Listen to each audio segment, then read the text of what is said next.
Hello बच्चों, आज हम लोग डिस्कस करने जा रहे हैं एम्पियर सर्किटल लॉ।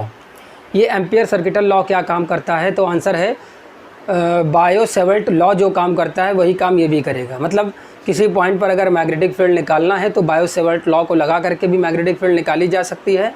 और दूसरा मैग्नेटिक फील्ड निकालने का एक तरीका ये भी है जिसमें हम एम्पियर के सर्किटल लॉ को यूज़ कर सकते हैं।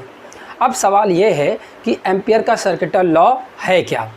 ठीक है, अच्छा, एम्पियर के सर्किटल लॉ को समझने से पहले एम्पियर के सर्किटल लॉ के जैसे ही एक रूल को पढ़ना है जिसका नाम है गॉस लॉ। देखिए, गॉस लॉ मुझे पढ़ाना नहीं है, बस उसमें थोड़ी सी चीज़ें आपको बतानी हैं। जैसे पहले जानिए कि अगर ये प्लस चार्ज है एक, तो इसकी वजह से ये इलेक्ट्रिक फील्ड निकलती है, ये ठीक है। अच्छा देखिए, ये इलेक्ट्रिक फील्ड, ये क्या है बच्चों? इलेक्ट्रिक फील्ड है। इसमें कितनी इलेक्ट्रिक फील्ड है? तो 1 2 3 4 5 6 7 8, इसमें 8 इलेक्ट्रिक फील्ड हैं। तो इसमें हम कह सकते हैं number of electric field lines कितनी है बच्चों? 8। Number of electric field lines कितनी है? 8। Number of electric field lines कितनी है? 8। या इसी को कह सकते हैं number of electric lines of forces.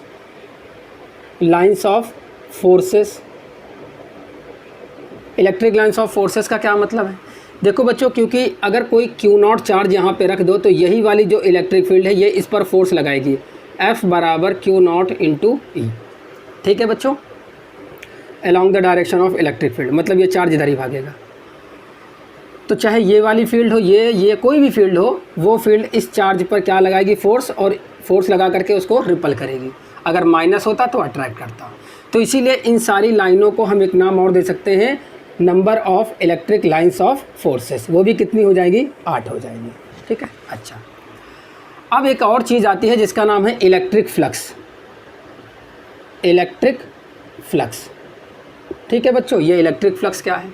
देखो, मैंने यहाँ पर एक एरिया रख दिया, ये सरफेस एरिया रख दिया कुछ या ऐसा, ठीक है।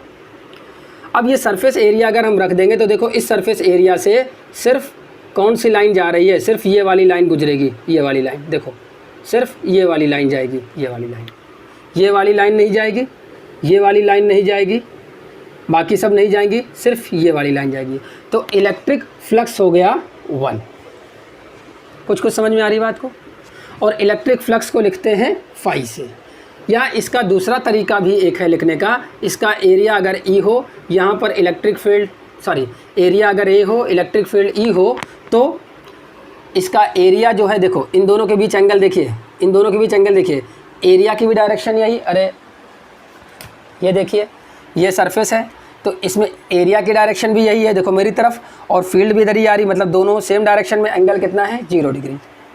तो इसमें दोनों अगर सेम डायरेक्शन में हैं, इलेक्ट्रिक फील्ड और एरिया दोनों सेम डायरेक्शन में हैं बच्चों, तो हम इसमें से जो इलेक्ट्रिक फ्लक्स जा रहा है इसको ऐसे भी लिखा जा सकता है, क्लोज सरफेस, क्योंकि ये पूरा क्लोज है।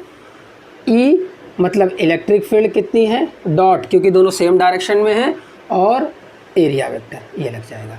या इसको ऐसे भी लिख सकते हैं, electric flux is equal to E dA cos theta, ऐसा लिखा जा सकता है क्लोज। ठीक है, अच्छा। अब मैंने कहा कि इसी सरफेस को थोड़ा सा और बड़ा बना दो, यहाँ पर देखो, ये और बड़ा बना दो, इसको और बड़ा बना दो। अब देखो इलेक्ट्रिक फ्लक्स की वैल्यू कितनी हो गई? 1 2 3। अब ये वाली भी जाएगी, ये वाली भी जाएगी। हालांकि नेट इलेक्ट्रिक फ्लक्स 0 आएगा, नेट इलेक्ट्रिक फ्लक्स कितना आएगा? 0। मगर खाली आपको बता रहा हूँ इस एरिया से लिंक कितनी है? 1 2 3। तो कितना फ्लक्स, इससे अभी कितना फ्लक्स लिंक है? निकलने के छोड़ो, खाली बताओ लिंक कितना है? 1 2 3। तो फ्लक्स कितना हो गया? 3। पहले फ्लक्स कितना था बच्चों? 1 था, और अगर E dA से भी निकालते तब भी 1 आता। फिर बाद में कितना फ्लक्स आया बच्चों? फिर बाद में फ्लक्स कितना आया? तो आंसर है 1 2 3, फ्लक्स 3 हो गया। E dA अभी भी निकालोगे इससे तो कितना आएगा? 2 ही आएगा। ठीक है बच्चों, तो मतलब इलेक्ट्रिक फ्लक्स को आप फाई E से लिखो या इससे लिखो, बात बराबर है। तो इलेक्ट्रिक फ्लक्स का मतलब समझ गए? अभी भी नहीं समझे? अरे इलेक्ट्रिक फ्लक्स किसको कहते हैं? एरिया से जितनी electric lines of forces link होती हैं उसको इलेक्ट्रिक फ्लक्स कहते हैं। इस केस में क्या ये और क्या ये सब इलेक्ट्रिक फ्लक्स हैं? नहीं, क्योंकि ये एरिया से लिंक नहीं है। हाँ, अगर कोई एक 3D सरफेस खींच दो, जैसे ये है और ऐसा सरफेस बना दो, तो अब ये सब क्या हैं? ये सब की सब number of electric lines of forces भी हैं, नंबर ऑफ इलेक्ट्रिक फील्ड भी हैं, नंबर ऑफ फ्लक्स भी हैं। बात समझ में आ गई? अब ये बात तो यहाँ पर समझ में आ गई कि इलेक्ट्रिक फ्लक्स जो है वो इलेक्ट्रिक फ्लक्स जो है वो E वेक्टर डॉट dA बनता है, या E dA cos थीटा बनता है। यहाँ पर ये कैसा खींचा जाता है? ये सरफेस होता है, ये सरफेस होता है जिसमें एरिया इंक्लूड होता है, एरिया लिया जाता है, इंक्लूड होता है। ठीक है बच्चों, ये समझ गए यहाँ तक? अच्छा, थीटा क्या है? इसके और इसके बीच का एंगल है। थीटा क्या है बच्चों? एरिया और इसके बीच का एंगल है। ठीक है। अच्छा, अब ये बताइए नहीं, सुनिए, यहाँ पर ये इलेक्ट्रिक फ्लक्स निकालने का तरीका हो गया। अब मान लो कि इसी में कोई एक एरिया कुछ इस तरीके से होता, ये ऐसा एरिया होता, ये ऐसा एरिया होता, ये ऐसा एरिया होता। तो अगर कोई ऐसा एरिया होता तो इलेक्ट्रिक फ्लक्स कैसे निकलता? जबकि यहाँ एरिया निकाल पाना बड़ा मुश्किल काम होता है। इलेक्ट्रिक फील्ड तो चलो पता होता, मगर एरिया निकाल पाना बड़ा मुश्किल काम होता, क्योंकि इसका एरिया देखो थोड़ा सा जिगजैग है। तो उसके लिए एक साइंटिस्ट आए, गॉस, और गॉस ने बताया कि इलेक्ट्रिक फ्लक्स भैया निकालने का तरीका ये है, इसको ऐसा भी लिख सकते हो EDA, ठीक है। वो तरीका ये है कि इसके अंदर जो ये क्लोज सरफेस है, इसके अंदर टोटल चार्ज, इसको रफ कर दें यहाँ से, टोटल चार्ज किसके अंदर?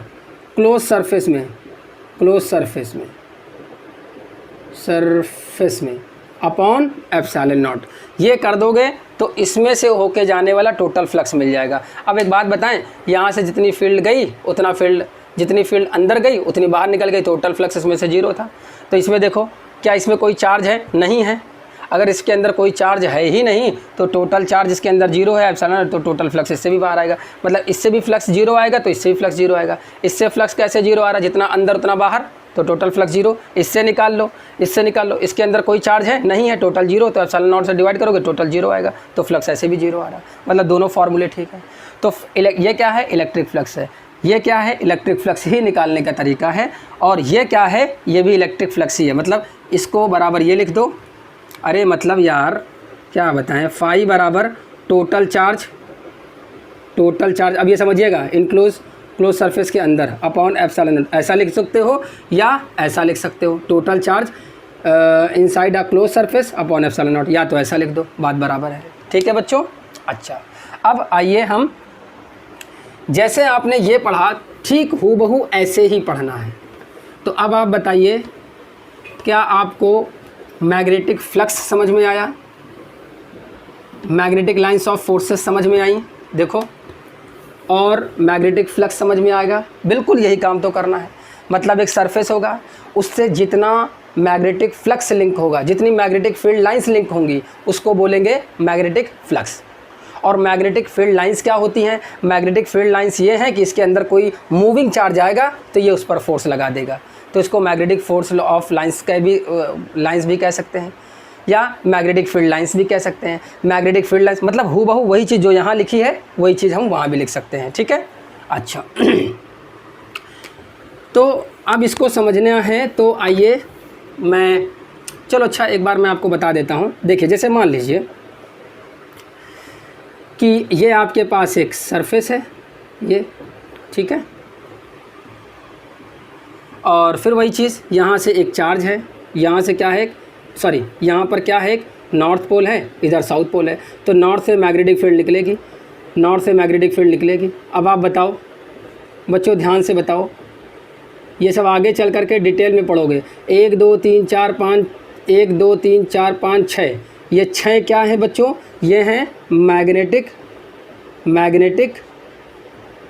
Lines of forces. मैं थोड़ा डायरेक्टली लिख रहा हूँ, ये कह सकते हो दूसरा इसको क्या कह सकते हो, इसको मैग्नेटिक फील्ड लाइंस कह सकते हैं, मैग्नेटिक फील्ड लाइंस कह सकते हैं। मगर बच्चों मैग्नेटिक फील्ड कितनी है, मैग्नेटिक फ्लक्स कितना है, मैग्नेटिक फ्लक्स कितना है बच्चों इसमें, मैग्नेटिक फ्लक्स, तो आंसर है 2। सिर्फ ये और ये लिंक है, इसलिए मैग्नेटिक फ्लक्स कितना है 2। हाँ, एरिया और बड़ा कर दो, एरिया और बड़ा कर दो तो पॉसिबिलिटी है कि 6 ही हो जाए। समझ में आ गई बात। अच्छा, तो किसी सरफेस से जितना मैग्नेटिक फील्ड लिंक होगा, किसी सरफेस से जितना मैग्नेटिक फील्ड लिंक होगा वही कहलाएगा मैग्नेटिक फ्लक्स। ठीक है, चलिए तो अब बताइए, ये अगर इलेक्ट्रिक फ्लक्स बन सकता है, वेक्टर EDA बन सकता है, तो क्या मैं, और इसको बन सकता है टोटल चार्ज, टोटल, यहाँ टोटल लिख दें, टोटल चार्ज क्लोज सरफेस में, क्लोज सरफेस में ये होना चाहिए अपॉन एप्सिलॉन नॉट अगर हो सकता है तो देखिए इसी फॉर्मूले को ज़रा देखिएगा आप लोग। ये आपके पास है एम्पियर का circuital law, ampere circuital law ये है, तो ये एम्पियर का सर्किटल लॉ। अब देखिए एम्पियर के सर्किटल लॉ में मैंने कहा कि मान लीजिए ये आपके पास एक वायर है और इस वायर में हम एक छोटा सा करंट ले लेते हैं, सॉरी छोटा सा सेक्शन ले लेते हैं, DL सेक्शन। कौन सा सेक्शन, DL सेक्शन। ठीक है, DL सेक्शन, और इसमें करंट ले लेते हैं I। इसमें करंट कितनी ले लें, I। ठीक है बच्चों। अच्छा सॉरी, इसके DL सेक्शन को ले लेते हैं, इसका जो छोटा सा DL सेक्शन होगा इसको ले लेते हैं DL नॉट। DL नॉट क्यों लिया DL नॉट, अभी मैं बताता हूँ इसको। ठीक है, अच्छा अब DL नॉट, DL नॉट ये छोटा सा सेक्शन, और इसमें करंट भी आई जा रही है। देखिए ये आपके पास एक वायर है और इस वायर में, ये एक वायर है और इस वायर में करंट फ्लो हो रही है।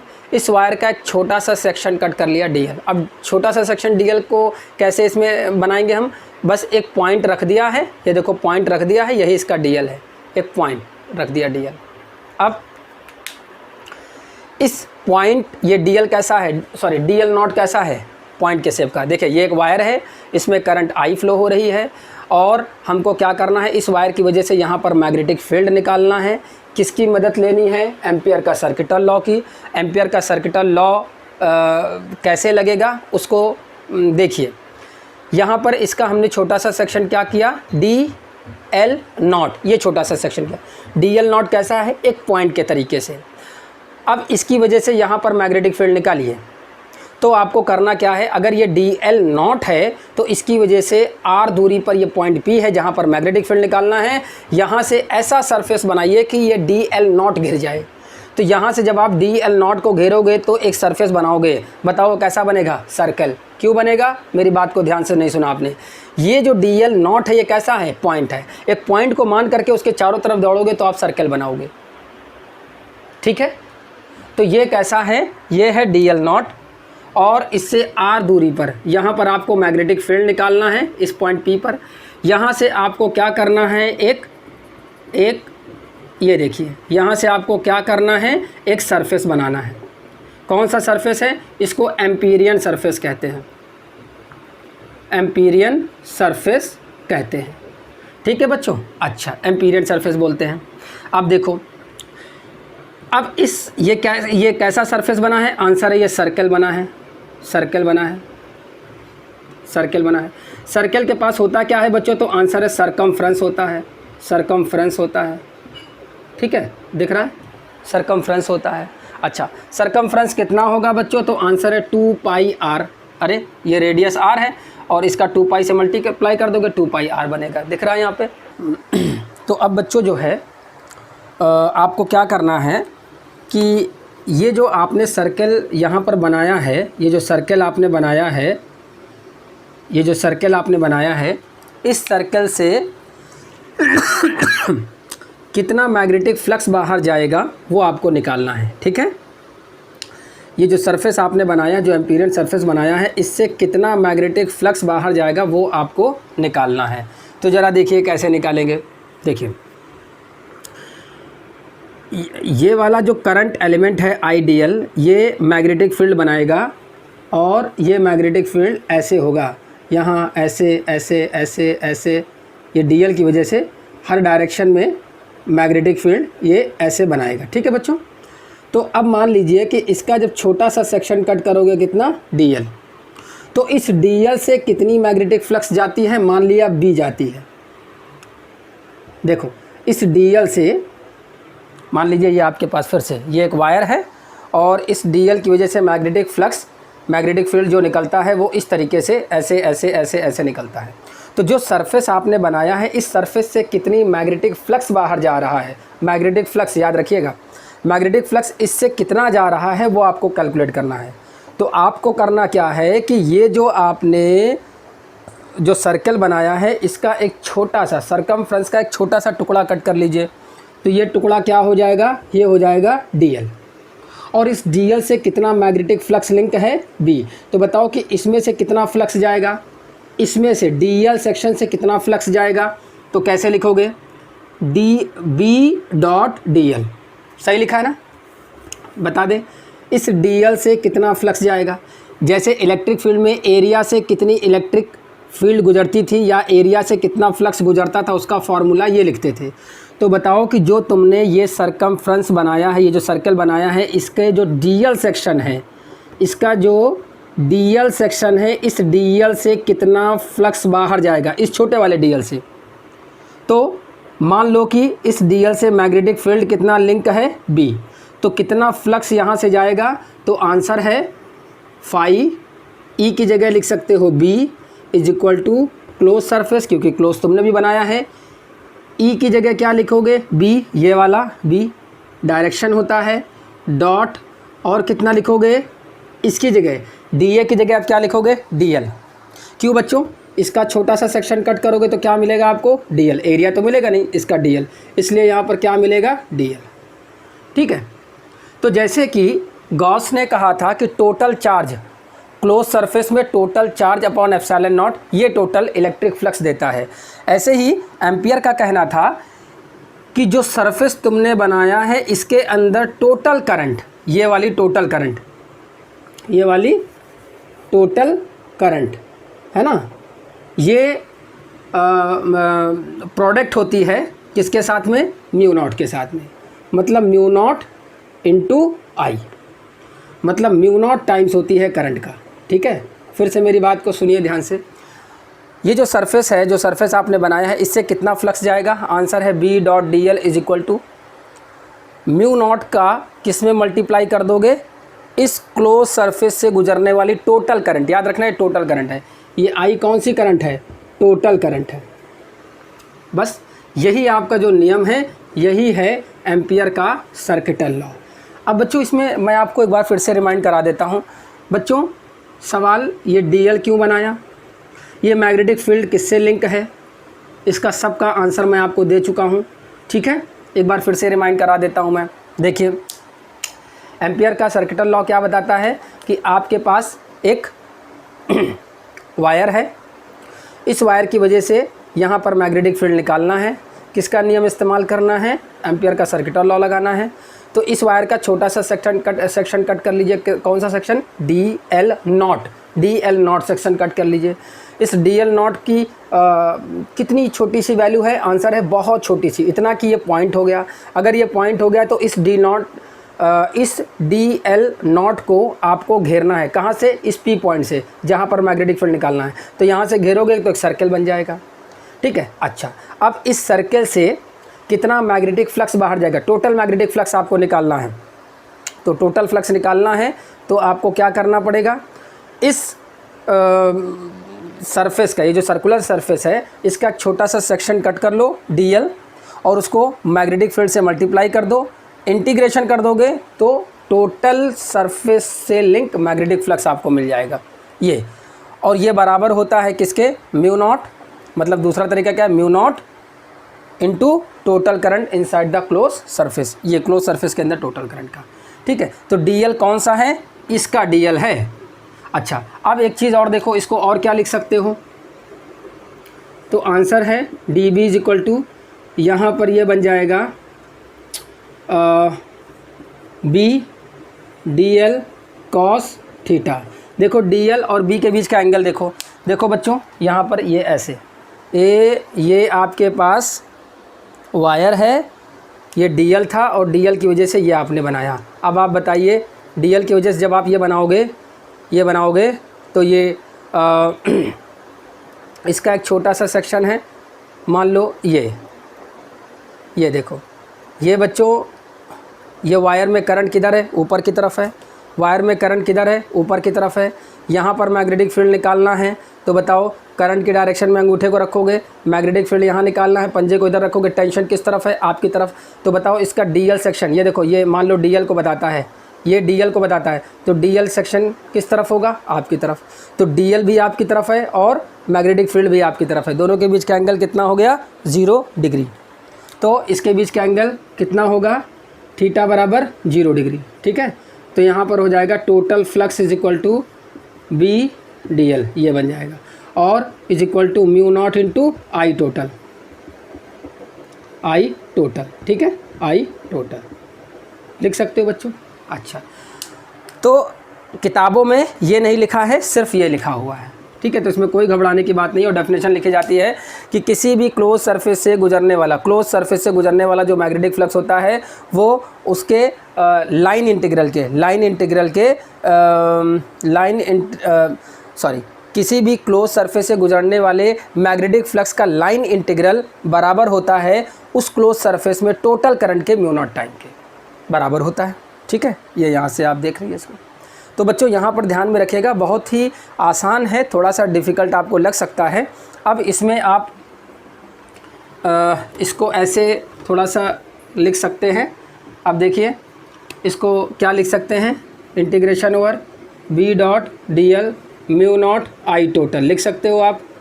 अच्छा, तो इसमें बी तो कांस्टेंट होगा, क्यों बच्चों, क्योंकि ये वायर है और इस सरकमफ्रेंस को देखिए, इस वायर से सरकमफ्रेंस की हर दूरी बराबर है, तो हर जगह मैग्नेटिक फील्ड का मैग्नीट्यूड बराबर होगा। सिर्फ क्या चेंज होगा, डायरेक्शन चेंज होगा। क्यों, क्योंकि करंट किधर है, ऊपर, यहाँ पर मैग्नेटिक फील्ड आपकी तरफ, यहाँ पर मैग्नेटिक फील्ड इस तरफ, यहाँ पर मैग्नेटिक फील्ड मेरी तरफ, यहाँ पर मैग्नेटिक फील्ड इस तरफ, सर्कुलर है तो हर तरफ मैग्नेटिक फील्ड कैसा है, टेंजेंशियल है। किसके टेंजेंशियल है, ये जो एम्पीरियन सरफेस बनाया है इसके टेंजेंशियल है। ठीक है, तो यहाँ पर आप बना सकते हैं इसको ये, तो मैग्नेटिक फील्ड तो कांस्टेंट हो जाएगा, क्लोज 1 इंटू डी एल बराबर म्यू नॉट आई टोटल हो जाएगा बच्चों। अब आप बताइए डी एल, अरे यार ये जो एम्पीरियन सरफेस जो बनाया था इसका जो डी एल सेक्शन लिया था, डी एल इंटीग्रेशन कर रहे हो ना, डी एल, तो कितना हो जाएगा, बी एल आ जाएगा, म्यू नॉट आई टोटल हो जाएगा।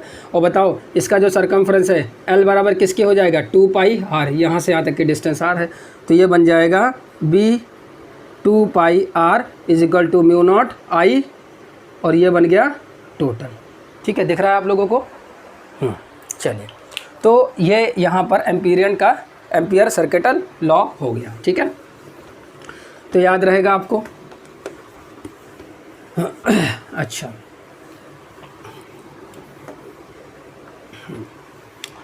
अब बच्चों इसका एक एप्लीकेशन देख लेते हैं ज़रा सा। तो एप्लीकेशन ऑफ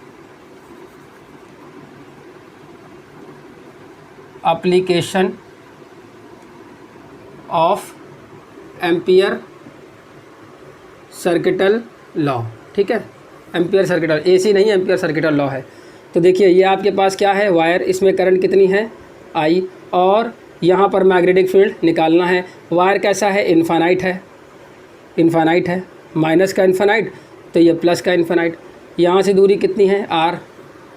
बताओ बच्चों यहाँ से क्या करना है, इसमें छोटा सा सेक्शन कट कर लेना है, डी एल नॉट की वजह से यहाँ पर जो सर्कल बनेगा वो कैसा बनेगा, अरे भाई कैसा बनेगा, ये एम्पीरियन सरफेस सर्कुलर बनेगा। ठीक है, सर्कुलर बनेगा।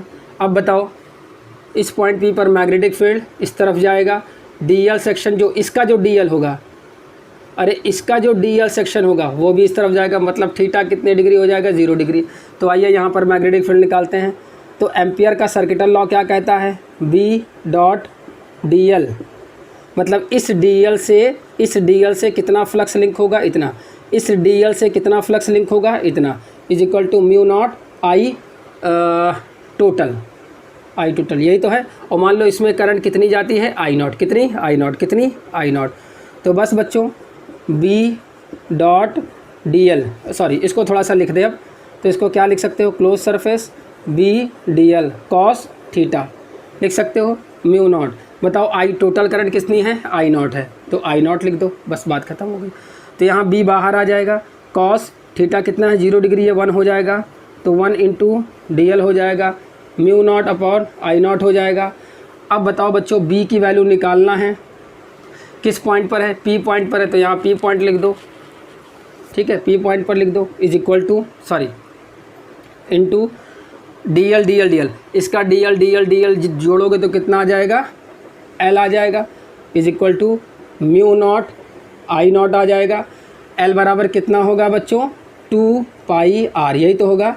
तो BP is equal to 2 pi R is equal to mu not I naught, या BP पॉइंट पर magnetic field mu not upon 2 pi I naught upon ये वाला R। देखो मैग्नेटिक फील्ड बिल्कुल वही है कि नहीं, बस आपने एक वायर की वजह जो पहले पढ़ा था उसमें एक इनफाइनाइट वायर की वजह से ए डिस्टेंस पर जो पढ़ा था वो B is equal to mu not upon 2 pi I upon a पढ़ा था। यहाँ पर डिस्टेंस ए था, यहाँ R लिया, इसमें कोई दिक्कत वाली बात नहीं है। तो सेम फार्मूला आ रहा, मतलब कि एम्पियर का नियम भी लगा करके यहाँ पर मैग्नेटिक फील्ड निकालोगे सेम आ रहा, और बायोसेवर्ट लॉ को भी लगा करके यहाँ पर मैग्नेटिक फील्ड निकालते हो तो सेम आता है, ठीक है। तो ये इसका एप्लीकेशन हो गया बच्चों।